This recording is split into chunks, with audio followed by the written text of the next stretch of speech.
Grand Admiral Xyloph stood before the holographic display, his four eyes gleaming with anticipation. The swirling galaxy map highlighted thousands of conquered worlds, each a testament to the Valorian Empire's unstoppable might. Yet one small, insignificant arm of the spiral remained unmarked. "Status report on the Orion Spur," Xyloph commanded, his voice resonating through the war room. Fleet Commander Azara stepped forward, her scaled skin shimmering under the harsh light. "My lord, our long-range scouts have identified a promising target.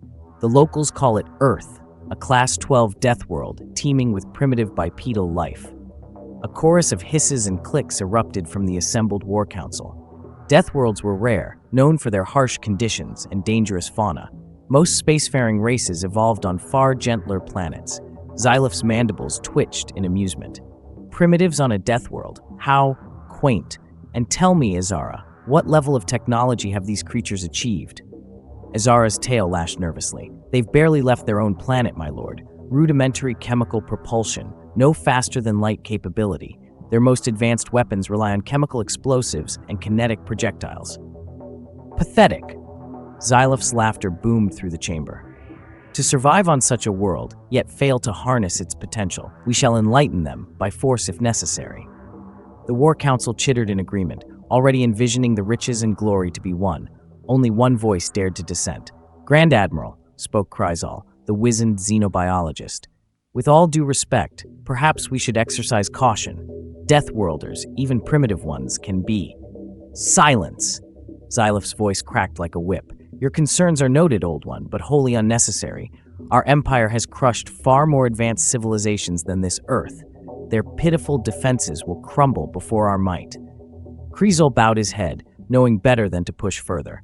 He'd seen the fires of too many wars to dismiss his instincts so easily. Xyloph turned back to the holographic display, zooming in on the unremarkable blue-green world. "Prepare the 47th Subjugation Fleet. I want boots on the ground within 2 stellar cycles. These humans will make fine additions to our labor force, if any survive the invasion." As the War Council dispersed, Azara approached the Grand Admiral. "My lord, shall we initiate standard pre-invasion protocols? Sabotage their communications, disable power grids, the usual?" Xyloph waved a dismissive hand. "Why bother? Let them see us coming. Let them tremble in fear as our ships darken their skies. It will make their submission all the sweeter." Azara saluted and scurried off to relay the orders. Soon, the vast shipyards of the Valorian Empire would spring to life, constructing an armada to crush this insignificant world. In his private chambers, Kryzal pored over the scant data they had on Earth. Something about this planet and its inhabitants nagged at him. The atmospheric composition alone should have made complex life impossible, yet these humans had not only survived but thrived. "What are you hiding?" he muttered, mandibles clicking in concentration. But his musings were cut short as klaxons blared throughout the station. The invasion countdown had begun. Across the vast expanse of space, on a blue marble hanging in the void, humanity went about its daily life, blissfully unaware of the storm that was coming. For now. The skies above New Delhi erupted in chaos as the first Valorian warships punched through Earth's atmosphere. Massive ion engines screamed, drowning out the panicked cries of millions below. Commander Ravi Mehta of the Indian Air Force stared in disbelief as his radar lit up with impossible readings. "This can't be happening," he muttered, gripping the flight stick of his Su-30 MKI. "All wings, form up. We're facing, Christ, I don't even know what we're facing." Across the globe, similar scenes unfolded. Beijing, Moscow, Washington, D.C. Every major city found itself under simultaneous assault. The Valorian Empire had arrived, expecting a swift and brutal conquest. Aboard the flagship Inevitable Triumph, Grand Admiral Xyloph watched with smug satisfaction as the primitive human aircraft rose to meet them. "Like insects trying to sting a star destroyer," he chuckled. "Azara, begin the first wave. Show these pitiful creatures the futility of resistance." Azara hesitated, mandibles clicking nervously. "My lord, our scans are detecting unusual energy readings from the surface. Perhaps we should." "Enough!" Xyloph roared. "I will not entertain any more delays. Launch the dropships, now." On the streets of London, chaos reigned. Royal Air Force pilot Amelia Blackwood sprinted through the debris-strewn streets, her flight suit torn and bloodied. She'd ejected just moments before her typhoon was vaporized by alien weaponry. "Bloody hell," she panted, ducking into an alleyway as another explosion rocked the city. "We're getting absolutely hammered out there." A shadow fell over her, and Amelia looked up to see a Valorian dropship descending. Its hull irised open, disgorging dozens of armored alien troops. They moved with military precision, clearly expecting little resistance. What they got instead was a hail of lead from every window and rooftop. "Eat shit, you overgrown lobsters," came a defiant cry, followed by the distinctive thump of a grenade launcher. The alien formation scattered as the explosive detonated in their midst. Amelia grinned fiercely, retrieving her sidearm. "Well then," she muttered. "Looks like the party's just getting started." Miles above, Xyloph's confidence began to waver as reports flooded in. Human resistance was far more organized and effective than anticipated. Their weapons, while primitive, were proving disturbingly lethal to Valorian troops. "Impossible," he raged, smashing a control panel. "How are these vermin inflicting such casualties? Azara, explain this immediately." The fleet commander's voice quavered. "My lord, it appears we may have underestimated their military capabilities and their resolve." On the plains outside Nairobi, Kenyan wildlife ranger Jelani Okello crouched in the tall grass, his rifle trained on an alien patrol. Years of anti-poaching operations had honed his skills to a razor's edge. "Come on, you ugly bastards," he whispered. "Just a little closer." A deafening roar split the air, and Jelani's eyes widened in shock. A massive bull elephant, likely spooked by the alien presence, came charging through the patrol. Valorian soldiers scattered in panic, their advanced armor no match for several tons of enraged pachyderm.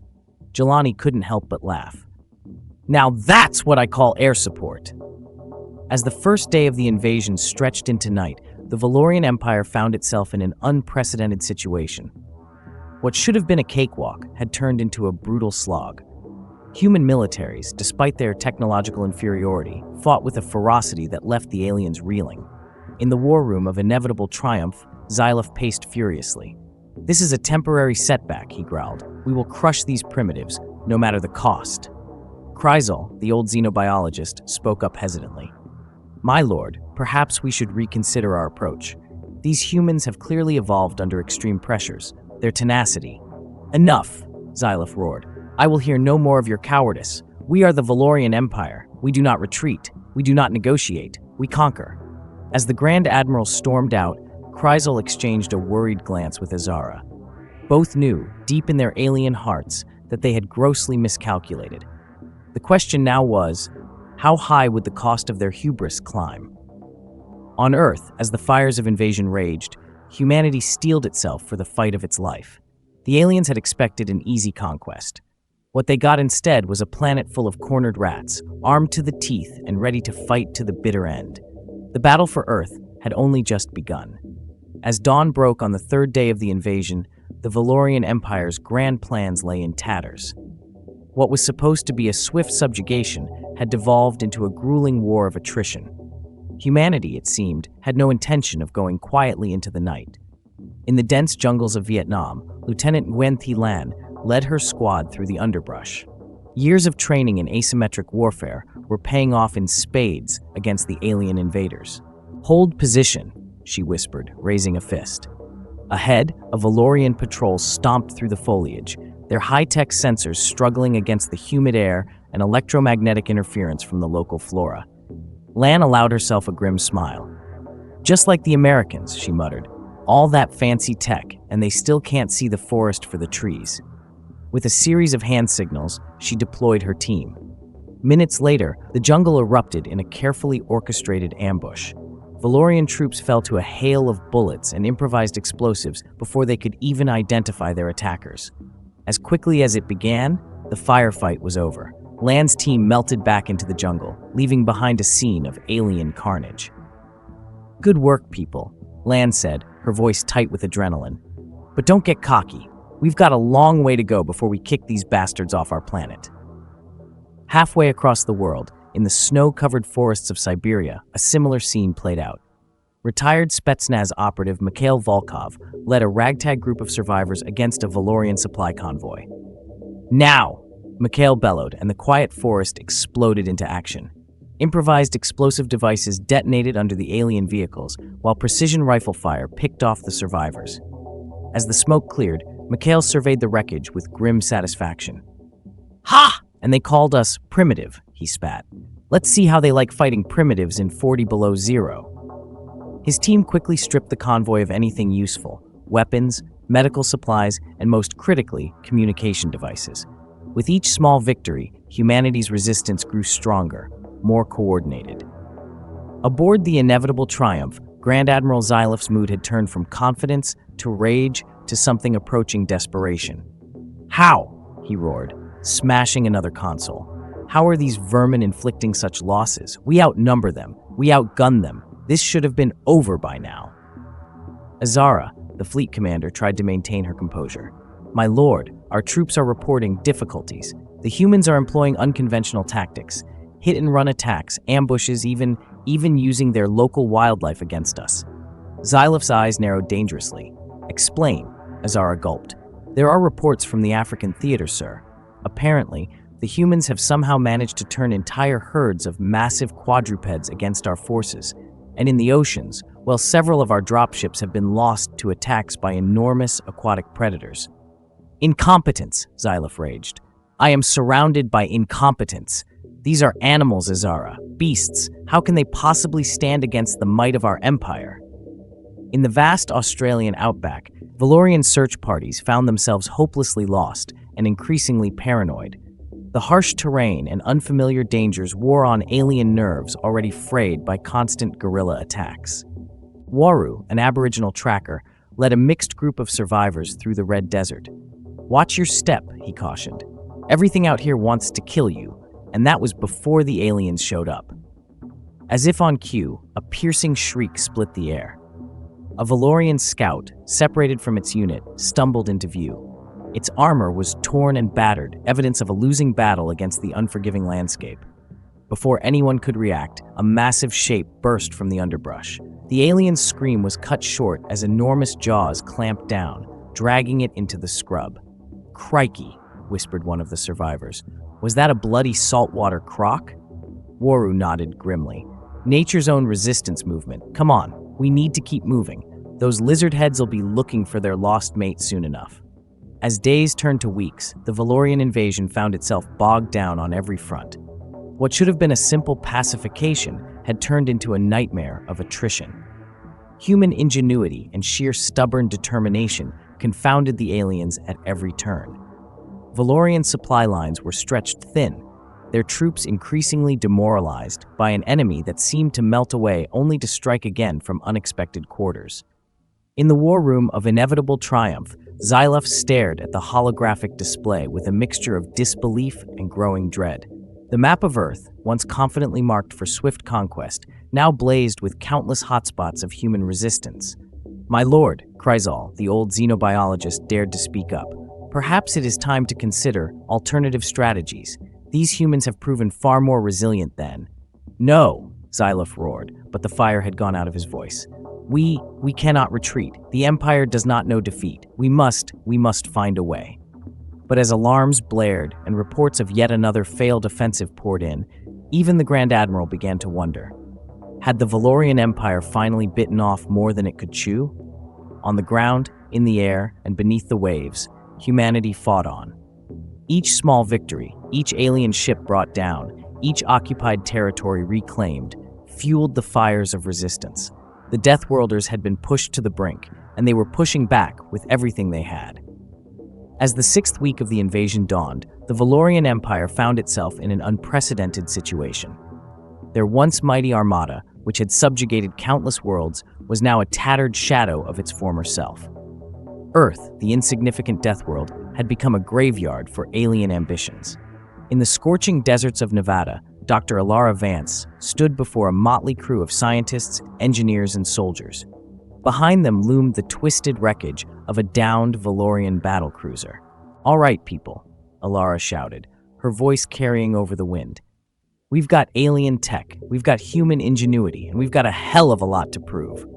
Let's show these cosmic bullies what happens when you piss off a planet full of engineers." A cheer went up from the assembled team.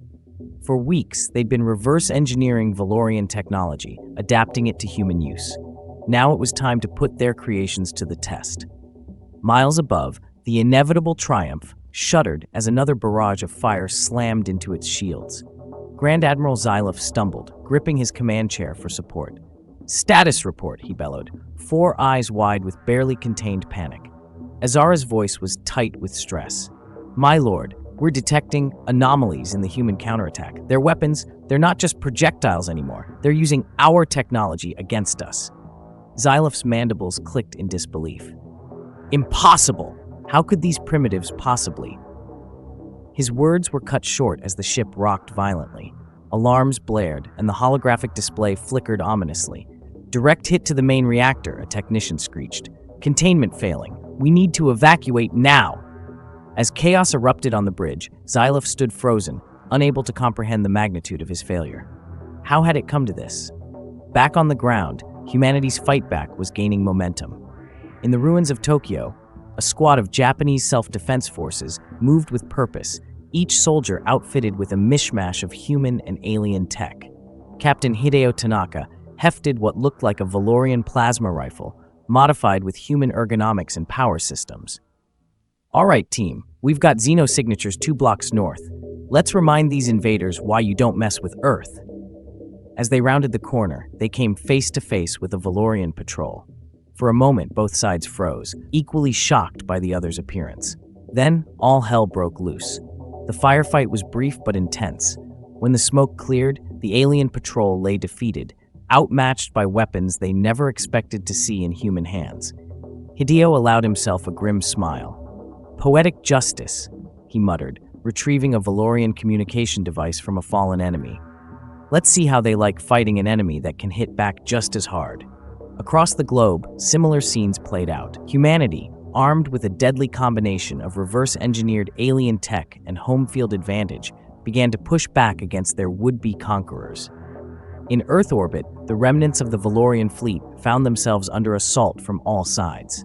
Retrofitted human spacecraft, bristling with alien weaponry, swarmed the larger ships like angry hornets.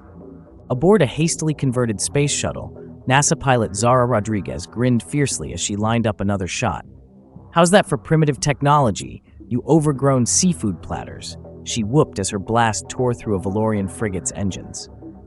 On the inevitable Triumph, now venting atmosphere from multiple hull breaches, Grand Admiral Xylov faced the unthinkable. Prepare the evacuation protocols," he croaked, defeated. "We must regroup."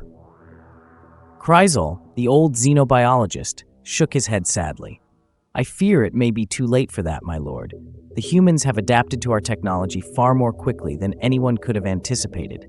They're not just fighting back, they're winning." As if to punctuate his words, another explosion rocked the ship. The mighty flagship of the Valorian Empire, once the harbinger of doom for countless civilizations, now limped through space, hounded on all sides by the very prey it had sought to subjugate. On Earth, in hidden bunkers and makeshift command centers, humanity's leaders began to sense the change in the wind. The alien invasion, once an existential threat, was faltering. Victory, impossibly, seemed within reach. In the war room beneath the ruins of the Pentagon, General Eshembeki addressed a global audience via a cobbled-together network of human and alien communication tech. Her voice, tired but resolute, carried to every corner of the embattled planet. "People of Earth," she began, her words translated into dozens of languages. "For weeks, we have faced an enemy that thought us weak, primitive, easy prey. They came expecting conquest. Instead, they found a united humanity, standing strong in the face of annihilation." She paused, allowing her words to sink in. "But now the tide has turned. Our scientists have unlocked the secrets of alien technology. Our soldiers fight with the strength of 10. And most importantly, we have shown these invaders that Earth is not for the taking." A cheer went up from the assembled staff, echoed in bases and bunkers worldwide. Aisha raised a hand, calling for quiet. "The battle is not over," she cautioned. "But for the first time since this war began, we can see a path to victory. To every human fighting this war, whether with a gun, a keyboard, or a wrench, keep pushing. We are all soldiers in this fight, and together we will prevail." As her words spread across the globe, a renewed sense of purpose filled the hearts of Earth's defenders. The Valorian Empire had come expecting an easy conquest. What they got instead was a lesson in the indomitable spirit of humanity. The invaders were on the run, and Earth, battered but unbroken, prepared to deliver the final blow. The skies above Earth, once darkened by the imposing silhouettes of Valorian warships, now blazed with the fiery trails of alien vessels in retreat. After 2 months of grueling combat, humanity had achieved the impossible. They had repelled an invasion by a vastly technologically superior force. In the charred remains of what was once downtown Sydney, Commander Lachlan Cooper of the Australian Defence Force surveyed the aftermath of the final battle. Smoke still rose from the twisted wreckage of Valorian dropships, while human soldiers, their armor a hodgepodge of Earth-made and alien tech, secured the area. "Bloody hell," Lachlan muttered, kicking a piece of alien debris. "We actually did it. We won." His radio crackled to life. "Commander Cooper, we've got a situation at Point Bravo. You're going to want to see this." Minutes later, Lachlan stood before a group of his soldiers, surrounding what appeared to be prisoners. The aliens, stripped of their fearsome battle armor, looked almost pitiful. Among them, one stood out, its ornate clothing marking it as a high-ranking official. Well, Lachlan said, a grim smile playing on his lips. "What have we here?" The alien raised its head, 4 eyes blinking in the harsh sunlight. "I am Grand Admiral Xylof of the Valorian Empire," it said, its translator struggling to convey the defeat in its voice. "I come to offer our surrender." A murmur ran through the assembled humans. Lachlan's eyes narrowed. "Bit late for that, isn't it? After all the death and destruction you've caused?" Xylof's mandibles clicked in what might have been shame. We gravely underestimated your species. Never in our history have we encountered such tenacity," Lachlan offered. "Determination? The sheer bloody-mindedness to tell an alien empire to go fuck itself?" Before Xylof could respond, a commotion erupted from the back of the group. An older alien, its scales dulled with age, pushed its way forward. "Please," it wheezed, "I must speak with your leaders. There is much you need to know." Lachlan raised an eyebrow. "And you are?" "I am Kryzal, xenobiologist of the Valorian fleet, and I bear knowledge that may change how you view this entire conflict." Hours later, in a hastily convened meeting of Earth's remaining leaders, Kryzal stood before a wary audience. The tension in the room was palpable. Dr. Alara Vance, now advisor to what remained of the United Nations, spoke first. "You claim to have important information for us, alien. Speak quickly. Our patience with your kind is understandably thin." Kryzal nodded, his aged frame seeming to shrink under the weight of countless eyes. "What I am about to tell you may seem incredible, but I assure you it is the truth." He took a deep breath, or whatever passed for it in Valorian physiology. "Your planet, this Earth, it is unique in all the galaxy we have explored. The conditions here, the gravity, the atmospheric composition, the sheer diversity of life, they should make complex life impossible. And yet," Kryzal gestured around the room, "and yet here you stand, humans, the most terrifying species we have ever encountered." A murmur ran through the assembled leaders. General Isham Becky leaned forward, her eyes narrowing. "What exactly are you saying, alien?" "I'm saying," Kryzal continued, "that you are not simply natives of a death world. You are the death world. Your very existence defies everything we thought we knew about biology, about evolution, about the limits of life itself." The room erupted in shocked whispers. Dr. Vance held up a hand for silence. "Explain," she demanded. Kryzal's next words sent a chill through the room. "We believe, no, we are certain that your species was engineered, created by some force far beyond even our comprehension. You were made to be survivors, adapters, conquerors. And we, in our foolishness, gave you the very tools you needed to realize your potential." The implications hung heavy in the air. Humanity, it seemed, was more than just another sentient species. They were living weapons, forged by an unknown hand for an unknown purpose. As the reality of Kryzal's words sank in, a new sense of purpose filled the room. Humanity had not just repelled an invasion, they had discovered a truth about themselves that would forever alter their place in the cosmos. General Mbeki was the first to break the silence. "Well then," she said, a fierce grin spreading across her face, I believe it's time we showed the galaxy exactly what we're capable of. In the days and weeks that followed, Earth began the long process of rebuilding. But now, armed with alien technology and the knowledge of their own incredible potential, humanity's gaze turned to the stars. The Valorian Empire had come to conquer a primitive world. Instead, they had awakened a sleeping giant. And as the first reverse-engineered, faster-than-light drives were tested, one thing became abundantly clear: the galaxy would never be the same again. For humanity, engineered, adapted, and now unleashed upon the cosmos, was coming. And God help anyone who stood in their way.